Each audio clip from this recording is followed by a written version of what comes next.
Satanás ele é especialista em pegar uma verdade, e principalmente uma verdade que Deus está tentando restaurar na igreja. Né? Por exemplo, algo que se perdeu na igreja, e aí Deus ele começa a restaurar. Satanás, ele bem depressa, ele começa a pegar aquela verdade que está sendo restaurada na igreja, como era algo que não havia na igreja e está sendo restaurada agora, então as pessoas não têm muita capacidade de discernir, porque elas estão conhecendo agora aquela verdade. Então é muito fácil que de repente uma distorção daquela verdade entre no lugar daquilo que deveria ser a verdade. Vou te dar um exemplo. Durante muito tempo, por causa de uma herança católica, houve uma mentalidade de pobreza na igreja. Né? O catolicismo ele colocou na cabeça das pessoas que havia santidade na pobreza, né? Que ser pobre era ser santo, como se o dinheiro em si, as riquezas, fossem coisas ruins. Né? Mas a palavra de Deus vai dizer que o amor ao dinheiro é a raiz de todos os males, e não o dinheiro. Porque se você for alguém que não ama o dinheiro e você tiver dinheiro, e se você ao invés de amar o dinheiro, você ama as pessoas, você vai usar o dinheiro para socorrer as pessoas, para ajudar as pessoas, para fazer com que a palavra alcance as pessoas. Então você vê que o problema não é o dinheiro, é o que você faz com ele. Mas durante muito tempo a igreja teve uma mentalidade de pobreza, de escassez, né, de que ser rico não é bom, ter dinheiro não é bom, o dinheiro é a raiz de todos os males. E, bom, o Evangelho sofre muito com uma mentalidade como essa. Por quê? De onde é que vem o dinheiro que envia missionários?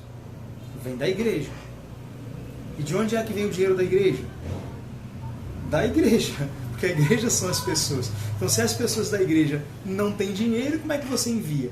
Né? A gente lê Atos e a gente vê Paulo fazendo viagens, né? Os apóstolos viajando, vivendo integralmente da fé. É óbvio que Paulo, né, ele, durante um tempo da sua vida, ele fabricou tendas, mas você vai ver em vários momentos que ele recebia oferta. Por exemplo, ele vai dizer para a igreja de Corinto que ele não quis receber nada deles, mesmo porque Paulo sabia como eles eram duros de coração e não queria dar ocasião de que ninguém falasse mal dele, porém ele vai dizer que outras igrejas despojei para de graça vos anunciar o Evangelho. Então Paulo recebeu dinheiro de outras igrejas para anunciar o Evangelho em Corinto. Então o dinheiro é importante. A Bíblia diz que Deus ama a prosperidade dos seus servos. Deixa eu ler para vocês um texto aqui, né, já que a gente está falando de prosperidade, de dinheiro. 2 Coríntios capítulo 9, olha o que está escrito aqui. Aqui Paulo está recolhendo ofertas para poder enviar para irmãos que estão necessitados, né? Havia uma fome na época e havia muita necessidade na igreja de Jerusalém. Paulo está fazendo essa coleta entre as igrejas para poder levar recursos para esses irmãos. E aí olha que interessante o que Paulo ele vai dizer aqui. Olha, verso 6 do capítulo 9 de 2 Coríntios. Lembrai-vos, aquele que pouco semeia, igualmente colherá pouco, mas aquele que semeia generosamente, da mesma forma, colherá com fartura. Então você perceba que Deus não é contra você colher com fartura, mas Ele é a favor de que você semeie com fartura. Colher com fartura não tem a ver com Deus querer ou não te abençoar, tem a ver com você semear ou não. Então Deus não está te impedindo de prosperar, Ele colocou o meio, que é semeadura e colheita. Verso 7. Cada pessoa coopere conforme tiver proposto no seu coração. Você vê que aqui não há nenhuma porcentagem estabelecida, não há nenhuma imposição. Cada pessoa coopere conforme tiver proposto no seu coração. Voluntariamente. Não tem obrigação nenhuma aqui. Ninguém aqui está sendo obrigado a dar. Não tem porcentagem, não tem imposição. Não com pesar, nem por constrangimento. Ninguém aqui também está sendo constrangido a ofertar. Pois Deus ama aquele que dá com alegria. Verso 8. Certos de que Deus é poderoso para fazer com que toda a graça vos seja acrescentada, a fim de que, em todas as áreas da vida, em todo o tempo, tendo todas as vossas necessidades satisfeitas, transbordeis em toda boa obra. Eu vou ler de novo. Certos de que Deus é poderoso para fazer que toda a graça vos seja acrescentada, a fim de que, em todas as áreas da vida, em todo o tempo, tendo todas as necessidades satisfeitas, transbordeis em toda boa obra. Então, qual é a vontade de Deus? É que você tenha falta? É que você fique precisando? Né? Não, a vontade de Deus é que você tenha o suficiente para que todas as suas necessidades sejam supridas e que você tenha mais do que suficiente, para que você transborde. Então Deus não quer apenas que você esteja cheio, Deus quer você transbordando. Para quê? Para você transbordar em boas obras. Verso 9. Como está escrito, distribuiu, deu aos pobres, sua fidelidade será eternamente reconhecida. Verso 10. Aquele que oferta semente ao que semeia e pão a quem come, também vos suprirá e multiplicará a semente e fará desenvolver os frutos da vossa fidelidade. O verso 11 é muito interessante, olha. Sereis enriquecidos. Mas eu pensei que Deus não queria enriquecer ninguém. Olha o que o texto está dizendo. Sereis enriquecidos em todas as áreas de vossas vidas, a fim de que possais ser generosos em qualquer ocasião. Então Deus quer que você cresça financeiramente para que você seja generoso. Você perceba aqui que os irmãos estavam em necessidade. E por quê? Quem é que ia ajudar esses irmãos em necessidade? Quem tinha dinheiro. Quem não tinha, iria precisar de ajuda. Então, assim, né? Não é o pobre que ajuda o pobre. O necessitado não vai ajudar o necessitado. Porque o necessitado não tem nem para ele. Como é que vai repartir com quem? Então você precisa ter para poder dar. E é o que o apóstolo Paulo está dizendo. Que Deus deseja que você prospere.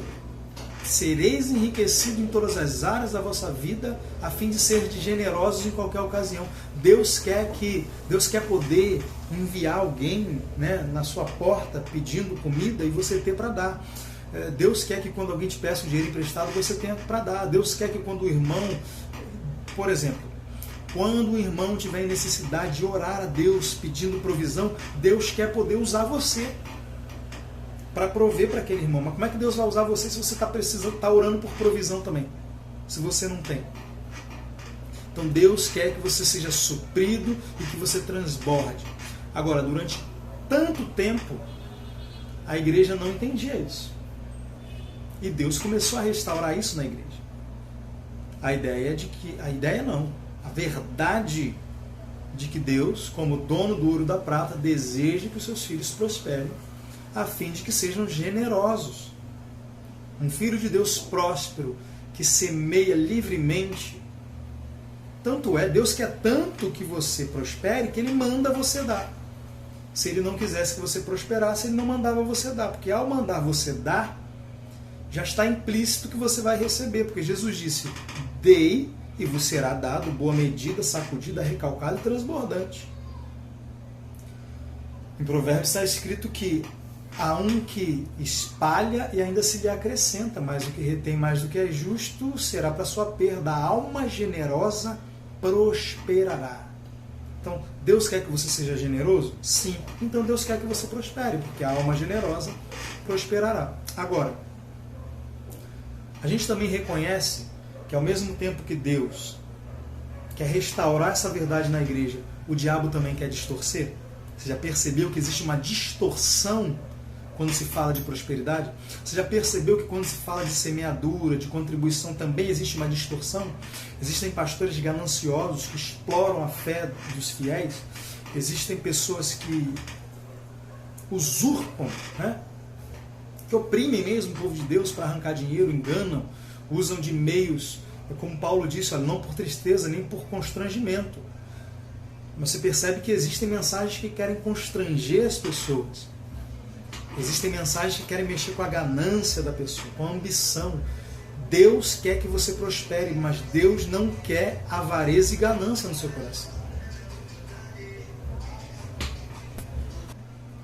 Então Deus quer que você prospere, mas Ele não quer que você ame a prosperidade, Ele quer que você ame o irmão. E use a prosperidade para ajudar o irmão. Mas o que a gente vê hoje é as pessoas estão usando o irmão para ganhar prosperidade. Então você vê que tudo que Deus, toda a verdade que Deus for restaurar na igreja, o diabo vai tentar distorcer. E aqui eu já estou dando uma chave para você. Você quer ver? A Bíblia diz que quando o povo de Israel saiu do Egito, Deus fez com que eles saíssem com ouro e prata. Eles saíram ricos do Egito. Houve ali uma transferência de riqueza da mão do ímpio para a mão do justo. Agora, parte daquele ouro e daquela prata ia servir para quê? Ia servir para que, quando eles chegassem no deserto, eles construíssem o tabernáculo. Os utensílios do tabernáculo, a maioria era de ouro, de prata, de bronze. E da onde é que ia sair essa prata, esse ouro, esse bronze? A casa de Deus ia ser construída como? Com a riqueza que o próprio Deus depositou na mão do povo. Então, um dos princípios que a gente precisa entender é que toda prosperidade, toda riqueza, tudo que Deus traz para a minha vida é algo que Ele está me confiando e tem um propósito de que eu seja um mordomo, e aquilo deve ajudar o crescimento, a construir a casa de Deus. E aqui eu não estou falando de templo, tá? Embora, deixa eu deixar uma coisa bem clara, eu não sou contra templo, eu não sou contra uma igreja se reunir num local, numa loja, num prédio, numa casa, numa praça, no que for. Nada melhor, né, do que você se reunir num local que for mais confortável. Se é você e mais 10 pessoas, pode reunir na sua casa, mas se aumenta para 100, para 200, você vai ter que alugar um local. E aí o que você prefere? Ficar num local sentado no chão, no calor, ou você prefere ter cadeira, banheiro, água, luz, ar-condicionado? O que você prefere? Agora, tudo isso custa dinheiro. Então, se você optar por congregar no ministério, porque ali você entende que a palavra te abençoa, você vai ter que contribuir. Eu não penso nem que isso seja a oferta, estou ofertando para Deus. Não. Você está usufruindo. Oferta você dá e você não usufrui. O que você está fazendo é rachar as despesas de algo que é para a família. Então, vocês como igreja estão ali numa casa e tem despesas e vocês estão rachando as despesas. Entendeu? Então não tem nada de muito espiritual. As pessoas querem espiritualizar muito as coisas. Isso é algo, só você usar o bom senso. Né? Tá, eu e 10 amigos aqui, vamos ali jogar uma bola, tem que alugar uma quadra, é R$100, tá? R$10 para cada um. Simples. Vamos congregar, vamos reunir num local, vamos pagar o local, vamos pagar junto. Vamos rachar as despesas. Então eu não sou contra isso. Eu não sou contra você investir dinheiro numa estrutura. É para você mesmo, é para sua família. É para você receber, poxa, você levar alguém para ouvir a palavra, sentar lá, aquilo ali é o seu dinheiro que está mantendo aquilo ali. Entendeu? Uma porta aberta, onde as pessoas estão passando, podem entrar e ouvir a palavra, isso é uma bênção. Agora, quando eu falo de construir a casa de Deus é construída com pedras vivas.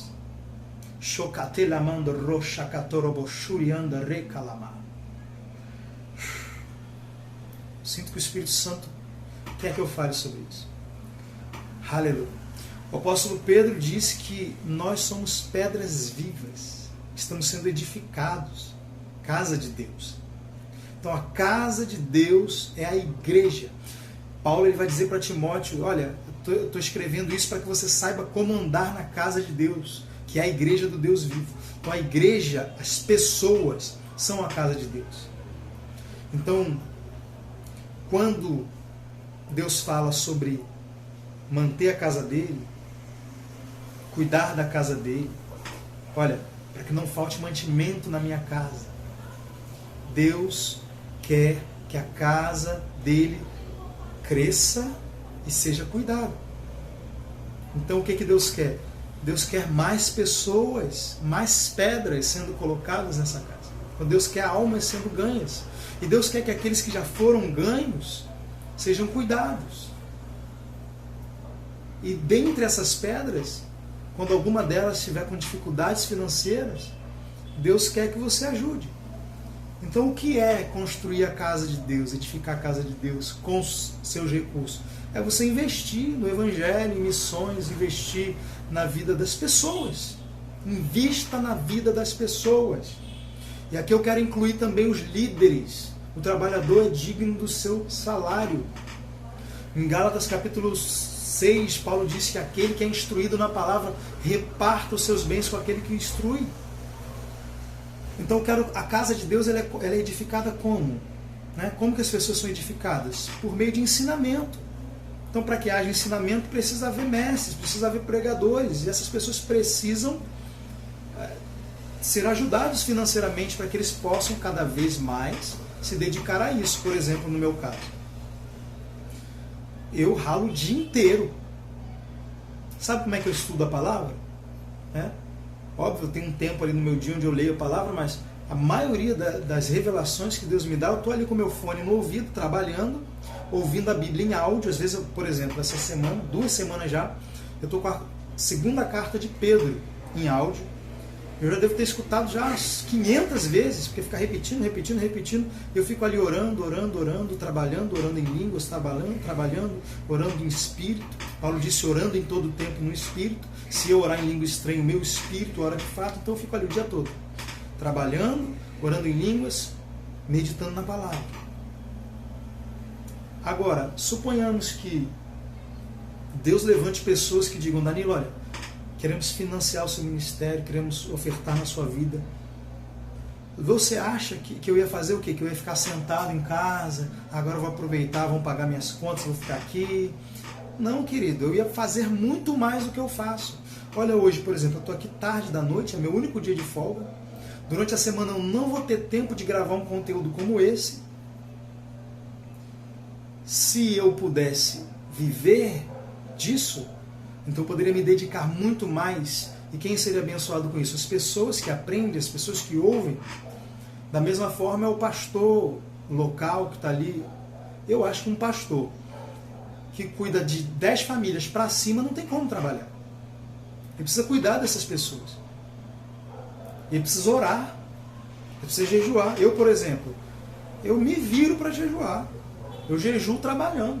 Qualquer hora eu desmaio na rua. Eu tenho que jejuar e tenho que trabalhar. Então, Deus, Ele criou essa forma de que a obra dele aconteça, de que as pessoas sejam edificadas, alimentadas física e espiritualmente. Então você vê que quando o povo de Israel saiu do Egito, eles saíram com prata, com ouro, e que no deserto aquilo serviria para levantar o tabernáculo, a casa de Deus. E hoje a casa de Deus somos nós. Mas o que aconteceu no deserto? Quando Moisés subiu para receber a lei, o povo pegou aquela prosperidade que era para viabilizar a obra de Deus, transformaram aquilo ali num bezerro de ouro e adoraram o bezerro de ouro. Ou seja, Deus te dá a prosperidade para que através da prosperidade você glorifique a Deus, e você transforma a prosperidade no seu Deus e você começa a adorar a sua prosperidade. É o que está acontecendo hoje. É o que está acontecendo hoje. Com muitas igrejas, muitos ministros, as pessoas estão amando o dinheiro.